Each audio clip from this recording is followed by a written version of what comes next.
and today we're gonna talk about sandbox game genre. What does sandbox mean? A sandbox is a style of a game in which minimal character limitations are placed on the gamer, allowing the gamer to run and change a virtual world at will. In contrast to a progression style game, a sandbox game emphasizes roaming and allows a gamer to select tasks.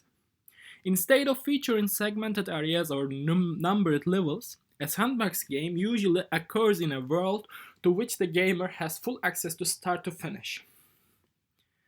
Sandbox games can include structured elements such as minigames, tasks, submissions, and storylines that may be ignored by gamers. In fact, the sandbox game's non-linear nature creates storyline challenges for game designers.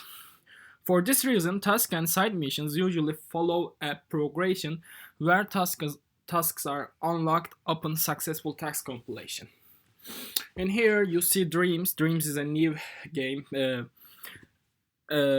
PlayStation. And in Dreams, you are able to create your own game. This is a new type of idea, and it's a kinda even you can make a sandbox game. Sandbox game in a sandbox game. Sandbox gameception. Okay, next.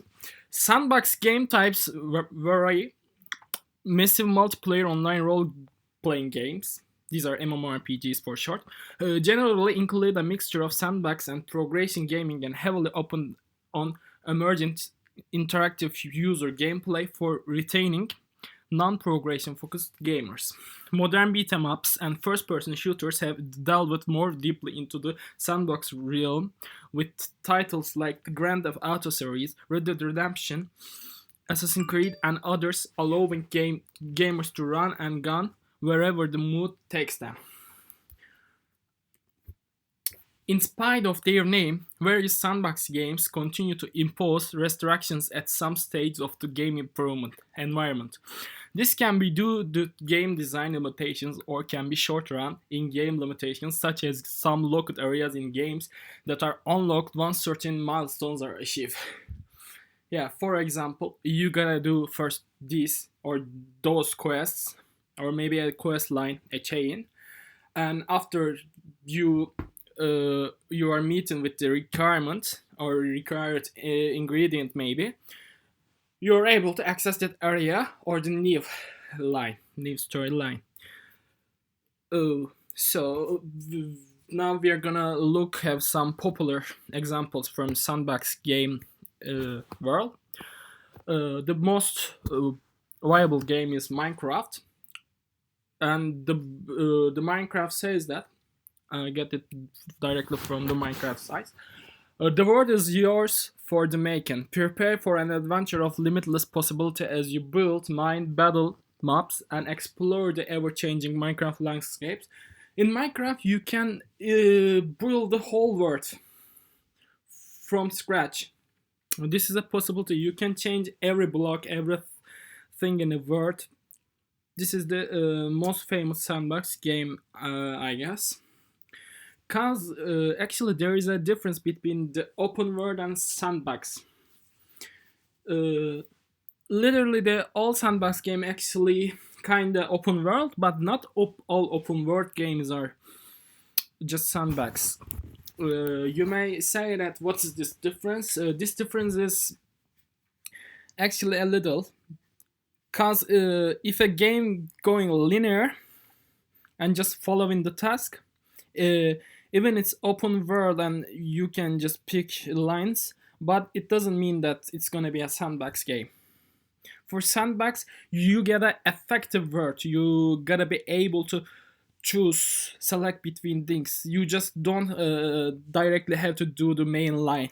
You can go the other paths as well in a game. So the another popular example is the SimCity. SimCity is a old series actually. It's been developing for 2000s or the 1998s or something. This is the picture of SimCity 5. In SimCity, you are developing a city and managing that. You're the governor of that city, and you're working with all of a kind of things in the city, and you are free to build it as you want. You can put the buildings whichever place you wanted. And Grand Theft Auto 5, the last version of the Grand Theft Auto, it's released at 2013, and it's a famous game. Every gamer knows Grand Theft Auto. It's the popular with the free roaming actually. Yeah, there's a storyline, a good storyline in Grand Theft Auto 5. And actually, there is a tree story. You can pick up these three characters and travel Michael and other guy at the same time. But there are lots of mini games, lots of tasks to do in city, or you can do just the chaos, run to chaos city. It's all open world and sandbox at the same time.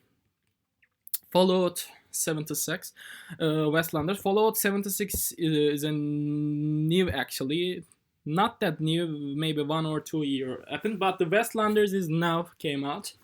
This month came out, and it's online version of the Fallout. Actually, the whole Fallouts are kind of open world and sandbox, but I guess not the first Fallout. First Fallout is an old game.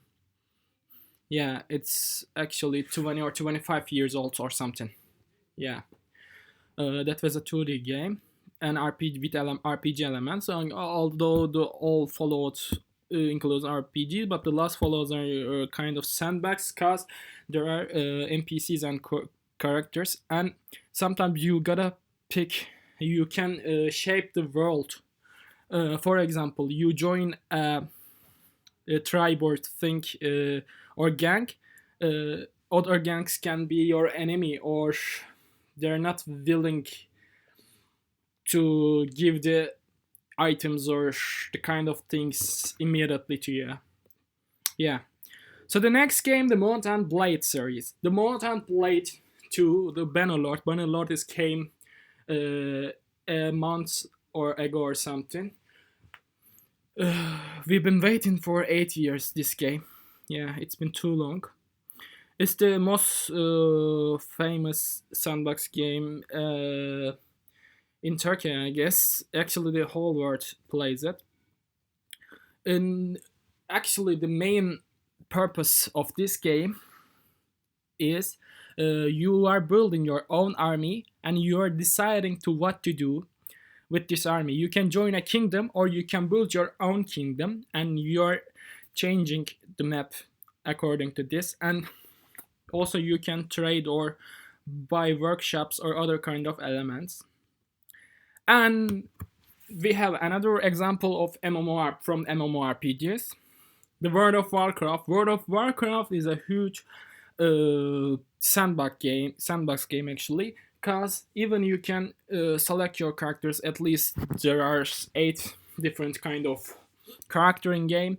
You can be a mage caster, I mean, or you can be a warrior, and warriors are melee weapon players.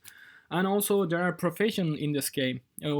Profession, what I mean, for example, you can be a miner and blacksmith. You can just take these 2 profession, but not the whole. Just every character have to pick at most 2 profession, and you can't be an alchemist if you go with that path.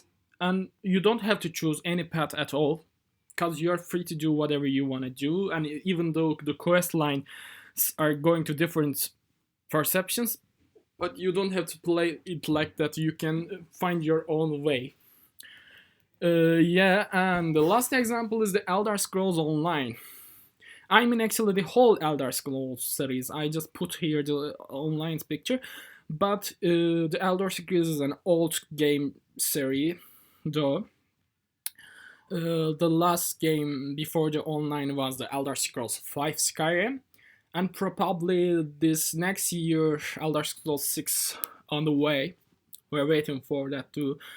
There is no need to so much word to this. This is an epic game and questline and crafting. You are building your own house if you want, actually. And thank you for listening, guys.